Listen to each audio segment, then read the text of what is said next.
আসসালামু আলাইকুম সুপ্রিয় দর্শক মণ্ডলী, ছাদ বাগান কৃষিভিত্তিক ইউটিউব চ্যানেল নানানাতির ছাদ বাগানের পক্ষ থেকে আপনাদেরকে জানাই প্রাণঢালা অভিনন্দন। দেশ এবং দেশের বাইরে যে যেখানেই আছেন, আশা করি সবাই ভালো এবং সুস্থ আছেন। আজকে আমি যে ভিডিওটি আপনাদের সামনে উপস্থাপন করতে যাচ্ছি সেটি হচ্ছে আমার আনারের উপর দ্বিতীয় পর্ব। এই যে দেখতে পাচ্ছেন আমার যে আনারের গাছগুলি বা চারাগুলি আমি সংগ্রহ করেছি ফরিদপুর ইশাল ক্রিয়েশন আয়শা সিদ্দিকা সরাসরি ছাদ বাগান থেকে আমি ক্রয় করেছি। আজ থেকে 15 দিন আগে এগুলি উনি অনলাইনে পাঠিয়ে দিয়েছেন। এখানে বিভিন্ন ধরনের বা বিভিন্ন জাতের এখানে রয়েছে, তার সাথে ট্যাগ দেওয়া আছে। এটি হলো অস্ট্রেলিয়ান, আর এটি হচ্ছে মেক্সিকান, আর এটি হচ্ছে SCTV। তারপর এটি হলো আপনার থাই, এটি হলো পাকিস্তানি, এবং আরেকটি রয়েছে সেটি হলো ফিলিপাইনের। এখানে আনারের গাছের বিভিন্ন ধরনের হয়ে থাকে, বিভিন্ন জাতের হয়ে থাকে। এখানে ভালো ভালো যে জাতেরগুলি আছে আমি সেগুলি সংগ্রহ করেছি। এখন আমার সামনে এখানে 10 থেকে 12টি চারা রয়েছে। এখন এই চারাগুলি কিভাবে এই টবের মধ্যে রোপণ করব সেই সম্পর্কে আমি আপনাদের সামনে তুলে ধরব। এই মাটির টব, সাধারণত এই সমস্ত চারাগুলি প্লাস্টিকের বালতির চেয়ে মাটির টবে সবচেয়ে ভালো হয় এবং তার রুট বাউন্ডটা খুব সুন্দর হয়। এখানে একটা মাত্র হোল ছিল, পরে আমি আর 4টি হোল করে নিয়েছি। এখন এই হোলগুলি, এই যে মাটির টুকরা অংশ, পাতিলের টুকরা অংশ, এটাকে খলামকুচি বলা হয়, এগুলি দিয়ে আমি এই ছিদ্রগুলি ঢেকে দিব।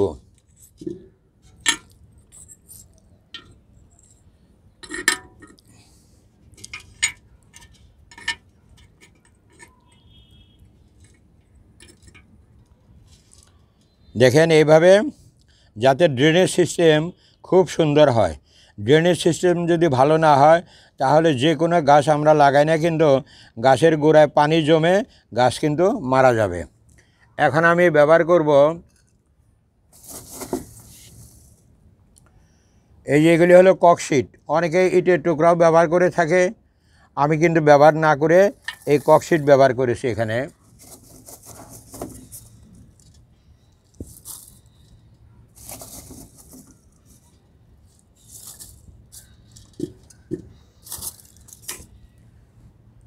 ককশিটের উপর আমি ব্যবহার করব এই ধরনের জালি নেট। আমি এখানে এইভাবে স্থাপন করলাম। এর উপর দিব আমি এখানে নারিকেলের সুপারি গুঁড়া অংশ, আর এর সাথে কিছুটা আছে আপনার কয়লা মিশ্রণ করা। কয়লার মধ্যে যথেষ্ট পরিমাণ পটাশ আছে। এই নারিকেলের সুবরা দেওয়ার অর্থ হলো আমি যে মাটিগুলি বা খাবারগুলি, জৈব খাবারগুলি এখানে দেব, যাতে সরাসরি নিচ দিয়ে বা শোষণ হয়ে না যায়। তারপর আমি ব্যবহার করব সিম্পল মাটি, অর্থাৎ সাধারণভাবে আমি এখানে তৈরি করেছি।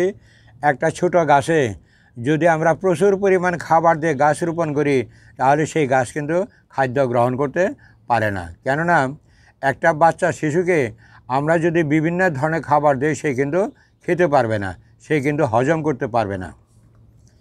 এখন আমার এই মাটি প্রস্তুত।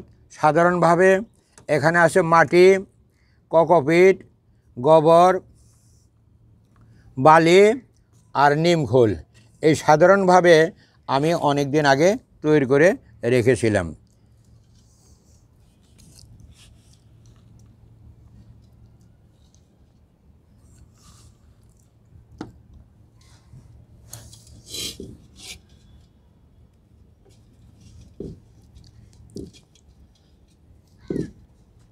এইভাবে ভালো করে দিতে হবে যাতে কোনো প্রকার বাতাসের চলাচলের অসুবিধা না হয়। এখন আমার সামনে দেখতে পাচ্ছেন এটি হলো পাকিস্তানি আনার। আমি এই গাছটি রোপণের পূর্বে সবসময় আমাদের খেয়াল করতে হবে, যখন আমরা গাছ লাগাবো তখন তার 10 মিনিট অথবা 15 মিনিট আগে এখানে অ্যাপসম সল্ট এবং হিউমিক অ্যাসিড এই দুটি মিশ্রণ করে পানি দিয়ে তার মধ্যে এটি ভিজিয়ে রেখেছিলাম, অর্থাৎ ডুবিয়ে রেখেছিলাম।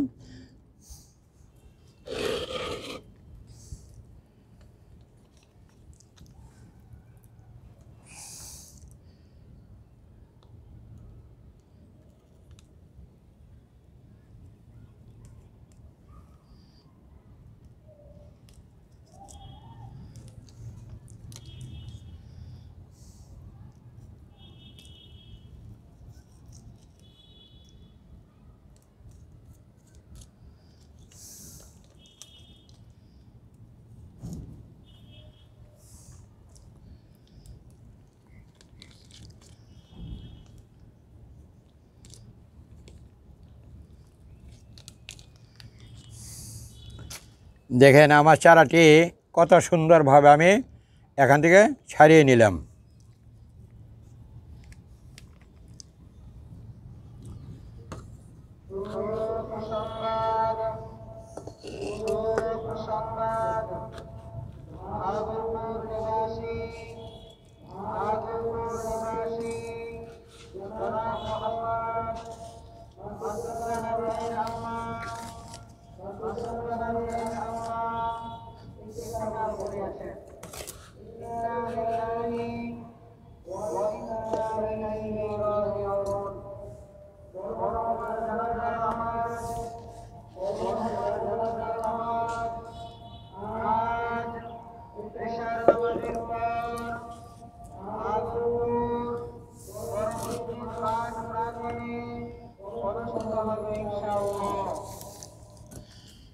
এখন এইভাবে চতুর্দিক